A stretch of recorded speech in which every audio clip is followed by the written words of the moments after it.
Good morning, I'm Lisa. Welcome to my channel. Today I'm going to be chatting to you guys about skincare. I have my beautiful expert in this area, Pia, with us, and she's going to be today in this video talking about a great morning skincare routine. Beauty is important to all of us. We all want to look our best, and having great looking skin is one of the easiest ways to do it. Yeah, looking definitely youthful and vibrant and radiant, and actually you can improve your skin at any age regardless of what damage has been done. You can prevent any further damage, and you can make yourself look a lot better just with some simple products, some simple commitment to a routine, and that's really what we're talking about today. Yeah, definitely. One thing I've learned is that skin is alive and it's working hard to do its job, which is protecting you from external things like bacteria and infections and fungi.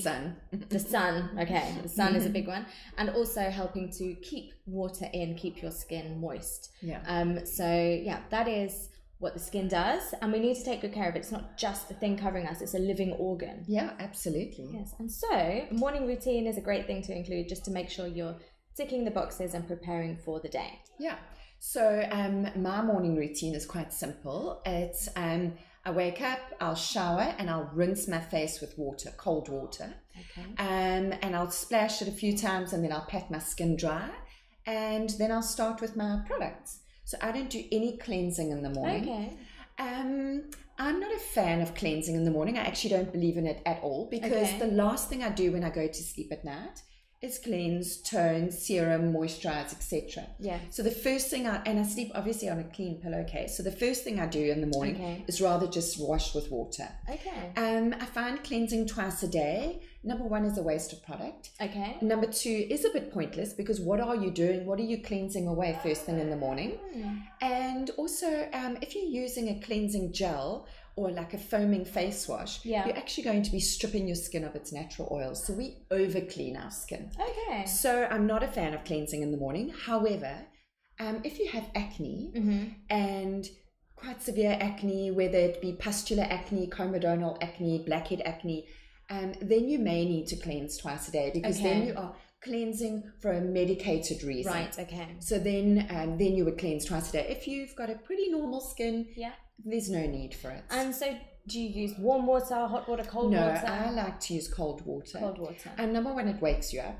And number two, it just tightens everything. It causes a bit of it causes your veins to dilate a little bit. It helps to tighten your skin. It helps with any puffiness as well. Okay, and just literally water, you rub it, or do you use a cloth?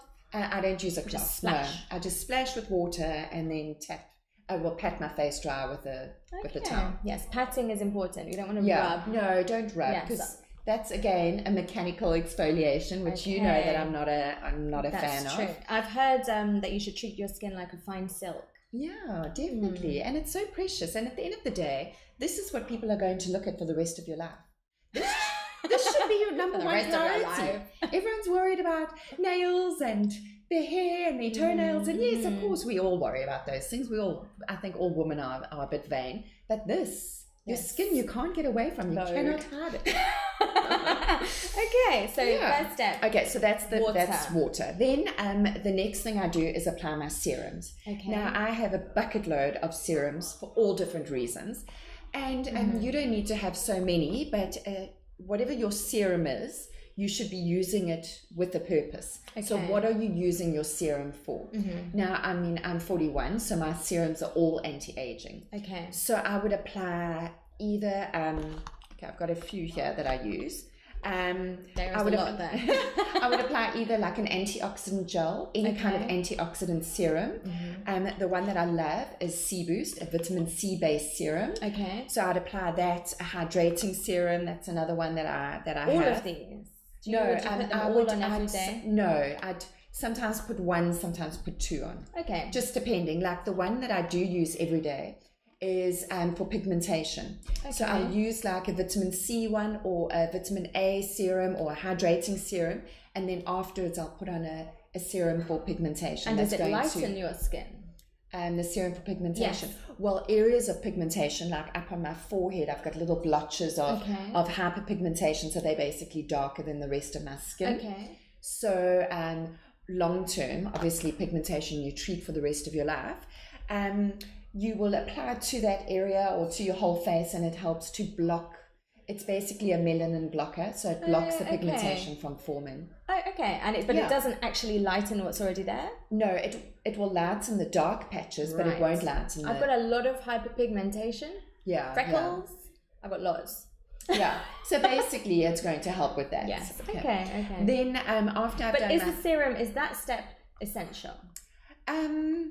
Or is that like a bonus? Well, I believe it's essential because I'm using it for anti-aging. So if I want to age better, there's certain ingredients that my skin needs. Okay. And to get them into my skin, I need to apply them in a serum form. Okay. And why is that different? And why would you do the serum first? Serums are generally, serums are also considered as moisturizers. Okay.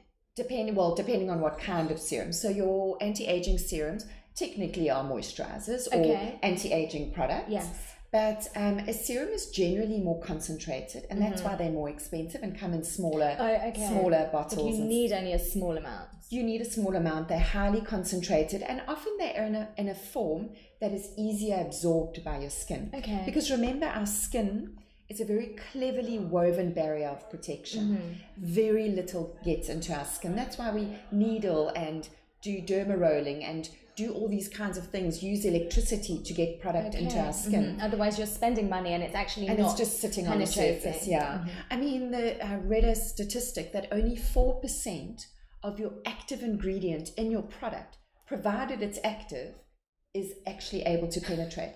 That means 96% of your product is actually sitting on the surface. And that is if your product actually has active ingredients. Wow, okay. Yeah, and huge scientific research has gone into different ingredients that can actually penetrate the skin and they function in the skin. Right, okay. Wow. That is very scientific. I know.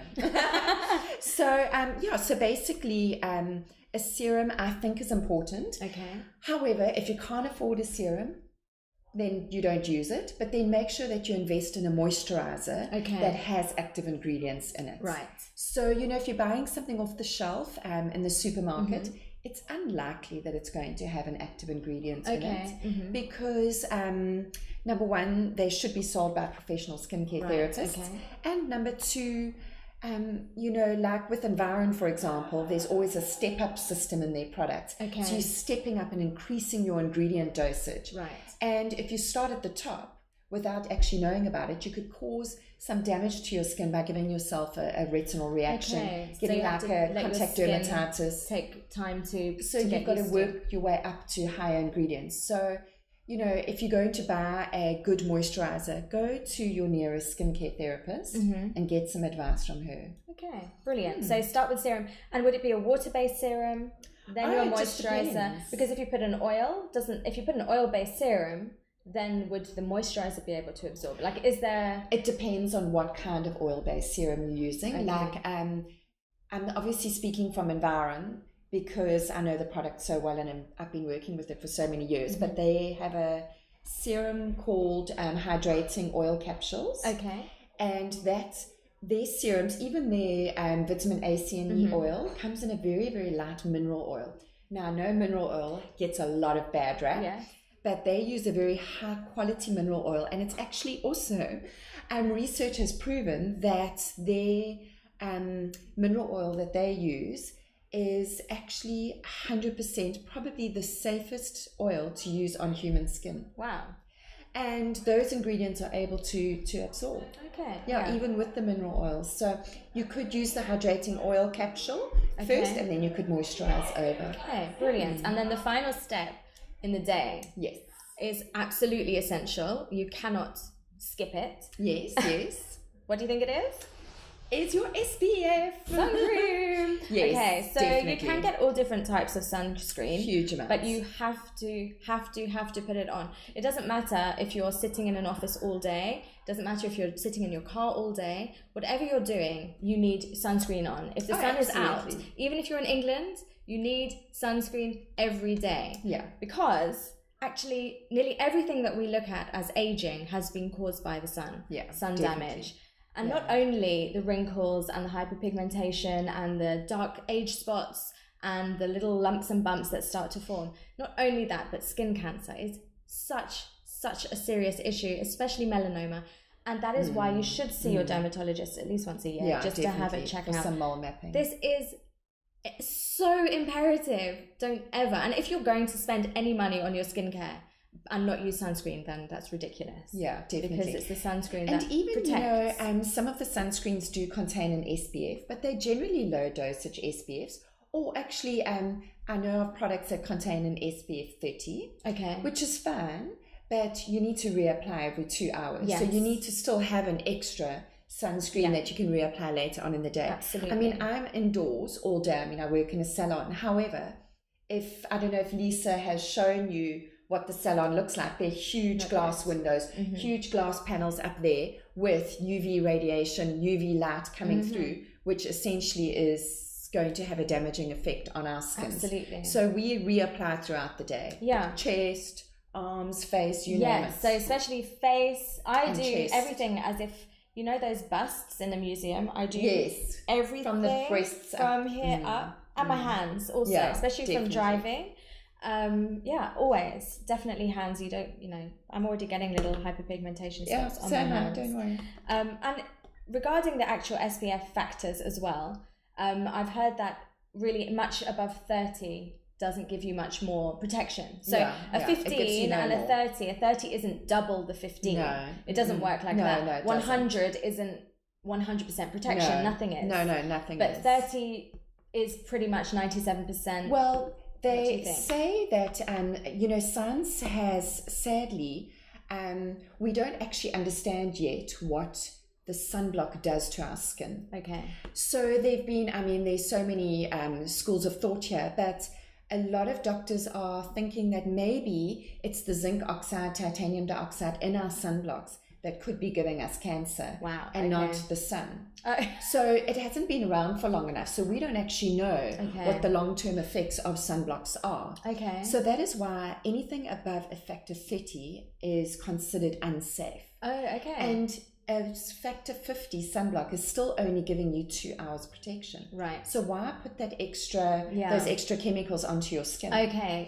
That's a great point. And the one thing I do feel strongly about is Environ Sunblock Rad contains antioxidants, high-level antioxidants. So not only does it have the SPF in it that will last for 2 hours, but it also contains the antioxidants like lycopene that is going to protect your skin even longer. Okay. It's greater protection. Right. Okay. So you could use this as an after sun lotion. Okay, that's very interesting. Yeah.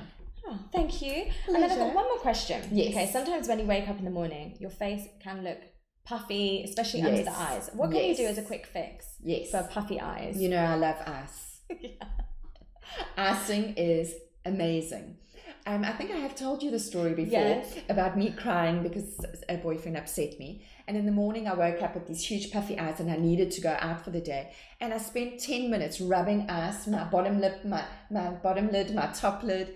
And within 10 minutes, my eyes were 100% back to normal. And some people should actually be sleeping on raised pillows. People that suffer with sinus, hay fever, congestion, because they're lying flat. The sort of sinus congestion is pooling underneath the eyes. So if they're on a slightly raised pillow, you've got more drainage going on during the night. Okay. But if you can't, first thing in the morning, just hit some ice. Ice. I've even heard of an ice roller. Okay. Yeah, I'm going to source one and track it down and we can, So do you fill it with water and then freeze it? It is already filled with some kind of thing. Okay. You keep it in the freezer and then... awesome. But I mean, you get those eye mask eye packs that you put in the freezer. Yes. All of those things would be, helping to reduce any inflammation. Yes. Those are amazing. Up, really wake you up. Yeah, I love that. That's awesome. An ice roller. Yes. I'll find it. I'll bring you one. Okay, thank you. Well, thank you so much, Pia. I hope you found that useful, and we will be covering other areas of skincare as well, including an evening routine. So be sure to check that out. Cool. And I will be including links here to Pia's salon and her pages too, so you can follow her beauty at 305. But thank you very much for joining us.